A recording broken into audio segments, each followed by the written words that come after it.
పొద్దున ఓ పాట పాడుకున్నా. రాజమండ్రి సమీపాన చిందిన నీ రక్తం రక్కసి మూకల మార్పుకు మొరపెట్టును నిత్యం. చంపగలుగు వాడెవ్వడు నిజముగా నిన్ను, చంపగలుగు వాడెవ్వడు నిజముగా నిన్ను. చావును గెలిచిన యేసే లేపుతాడు నిన్ను. ఏమండి, పొద్దున్న ఏదో నా ఆనందం కోసం నేను పాడుకున్నా. ధన్యుడవో అన్న పగడాల ప్రవీణన్నా, ధన్యుడవో అన్న పగడాల ప్రవీణన్నా, దయామయుని హత సాక్షిగా ఒరిగినావన్నా. ధన్యుడవో అన్న పగడాల ప్రవీణన్నా, దయామయుని హత సాక్షిగా ఒరిగినావన్నా. ఏమండి, గొప్ప గొప్ప సేవకులకు దక్కే ఈ భాగ్యం, హత సాక్షుల కవిలెలోన దక్కే నీకు స్థానం. పేతురన్న పౌలన్న నిలిచే ఆ వరుసలో నీవు కూడా నిలిచేవు అన్నా, ఇది సత్యం. నీవు కూడా నిలిచేవు అన్నా, ఇది సత్యం. ధన్యుడవో అన్న పగడాల ప్రవీణన్న, దయామయుని హత సాక్షిగా ఒరిగినావన్నా. ధన్యుడవో అన్న. దేవునికి స్తోత్రం. తప్పకుండా నా తండ్రి లేపుతాడు, కాకపోతే కొద్ది కాలం ఎడబాటు. ఏం చేయగలరు?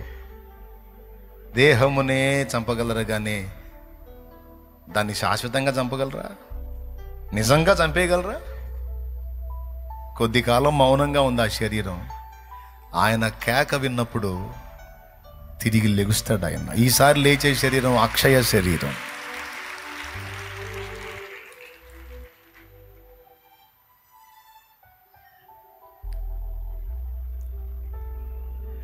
యేసుని వార్తను చాటగా పయనము చేస్తూ, యేసుని వార్తను చాటగా పయనము చేస్తూ, ఉన్మాదుల చేతులలో బలి అయిపోయావు. మత ఉన్మాదుల చేతులలో బలి అయిపోయావు. కొంతమంది అంటున్నారు, అన్నది కన్ఫామ్ కాకుండా ఎలా చెప్తావు శాలేమన్న అంటున్నారు. కన్ఫామ్ కాకుండా చెప్పేది నిద్రమోహండా. నీ కళ్ళు ఇంకా కనపడట్లేదా? గుండెల మీద బూట్ కాల్తో తన్నిన గుర్తుందిరా. 100 ఆధారాలు ఎందుకురా నీకు? నా సహోదరుణ్ణి, నా సహదాసుణ్ణి, నా తోడి సైనికుణ్ణి రక్తంతో తడిసినటువంటి బూట్ కాలది, రక్తంతో తడిసింది అది. దాంతో కొట్టారు. ఆ కాలు ఇక్కడ దన్నారు. ఆ గుర్తు అట్లనే ఉంది.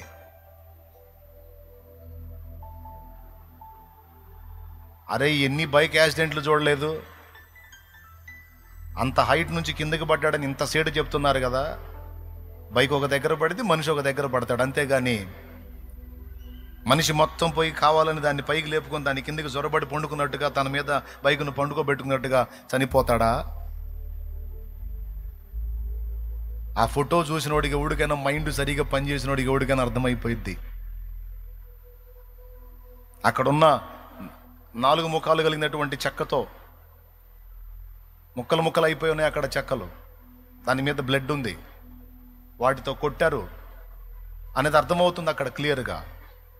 ఇంకేం కావాలి ఆధారం? పైనుంచి కింద పడ్డాడని చూపించారు. పడ్డప్పుడు దాని కిందకి ఎలా మనిషి పూర్తిగా ప్యాక్ అవుతాడు? బైక్ కింద సైలెన్సర్ గాలి లోపల వాతబడింది అన్నారు. మరి పైన ఫ్యాంట్ కాలకుండా లోపల వాత ఎట్లా? రాడ్తో కొట్టింది అది. రాడ్తోనో కట్టెతోనో కొట్టారు, బలమైన దెబ్బ తొడ మీద.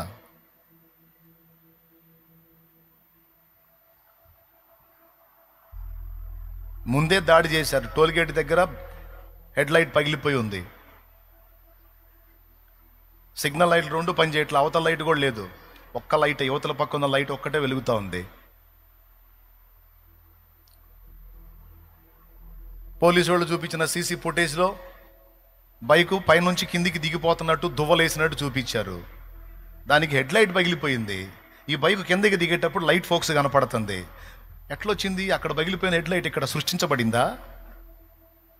అప్పుడప్పుడు బుట్టి ఎలిగి కిందకి దిగి దారి చూపించిందా? ఇదిగో దువ్వలేసింది, నేను ఇట్ట పడ్డానని.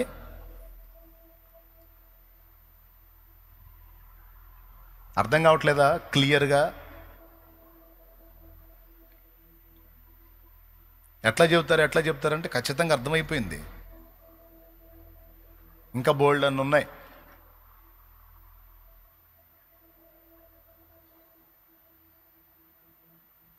వార్నింగ్ ఇచ్చిన వాళ్ళు ఏమని వార్నింగ్ ఇచ్చారు? నీ పెదాలను చీలుస్తాం, నీ నాలుగు కోసం అట్లా చేస్తా ఇట్లా చేస్తాను వార్నింగ్లు ఇచ్చారు. ఖచ్చితంగా పెదవి చీలుంది. కక్షతో కొట్టిన దెబ్బ కదా.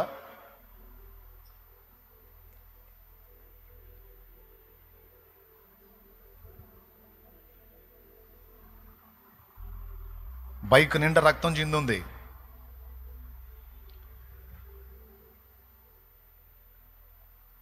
ఏదో వెహికల్ కొట్టిందంటే వెహికల్ కొట్టినప్పుడు మరి కనీసం బండి డ్యామేజ్ అవ్వాలిగా.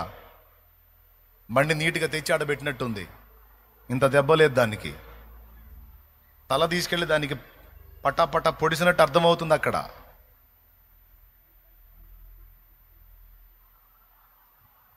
తర్వాత వాళ్ళు రిపోర్ట్ ఏదన్నా ఇవ్వనాయి, అది సత్యం అవనాయి అసత్యం అవనాయి, మన కళ్ళకి మనకు మైండ్ పనిచేస్తుంది కనుక మనం ఈజీగా ఆలోచిస్తే అర్థమైపోతుంది.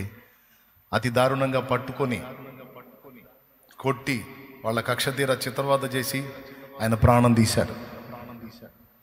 ఇది జరిగింది. కానీ ఇది ముందే చెప్పాడు ప్రభు, నా నామము నిమిత్తము జనులు మిమ్మల్ని హింసల పాలు చేసి చంపెదరు, అయినా మీరు భయపడకండి, మిమ్మల్ని చంపేవాడు ఎవడు లేడు, నేను తిరిగి లేపుతాను.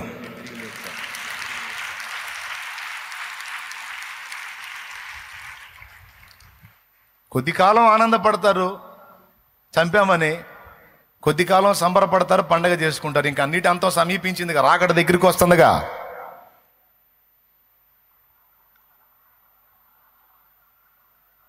నీతిగల న్యాయాధిపతి వస్తున్నాడుగా, యూదా గోత్రపు సింహమై వస్తున్నాడుగా. ఉంటుంది అప్పుడు తీర్పు ఉంటుంది కదా.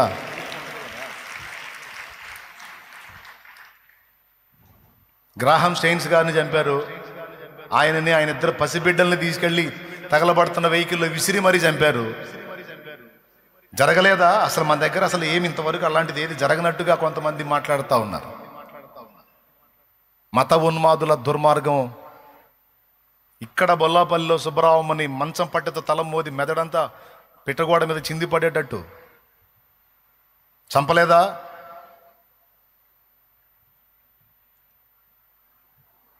గొడ్డళ్ళు తీసుకొని కోటిరెడ్డి దైవజనుణ్ణి రెంట చింతలో నరకలేదా? సిఎస్పురంలో, దర్శి సమీపం సిఎస్పురంలో దైవజనుణ్ణి రాళ్లతో మోది చంపలేదా? దైవజనుణ్ణి.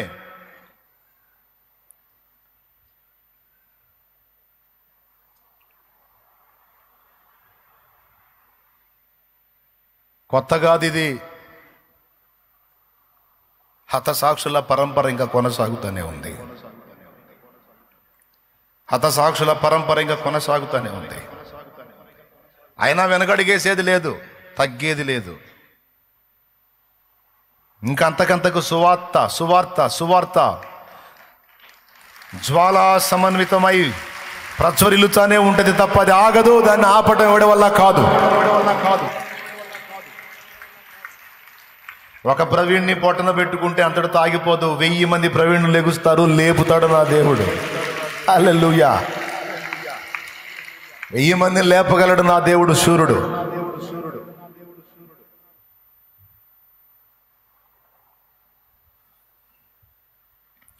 మూర్ఖులకు తెలియదు క్రైస్తవ్యం పుట్టుక, క్రీస్తు శిలువ శ్రమలలోనే పుట్టే సంఘ కన్యక. ఘోరమైన శ్రమలైన మాకు కొత్త కాదురా, ఘోరమైన శ్రమలైన మాకు కొత్త కాదురా. ఒక మనిషిని చంపితే 1000 మంది లేచురా, ఒక జ్యోతిని ఆర్పితే 1000 జ్యోతులు వెలుగురా.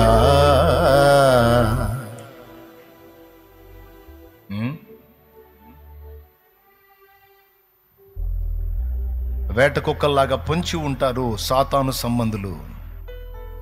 ఎందుకు? వాడికి కొన్ని లాభాలు ఉన్నాయి. మనం మధ్యలో హతులైతే, మన మధ్యలోనే యాత్ర ముగిస్తే వాడికి కొన్ని లాభాలు ఉన్నాయి. నేను అందుకే చెప్తున్నా, ఎన్ని కష్టాలైనా, నష్టాలైనా, బాధలైనా, హింసలైనా, అప్పులైనా, రోగాలైనా ఒక్కటే, నువ్వు చావటానికి వీల్లేదు. నేను చావను, సజీవుడనై సజీవురాలినై ఉండి నా దేవుని క్రియలను వివరించదను.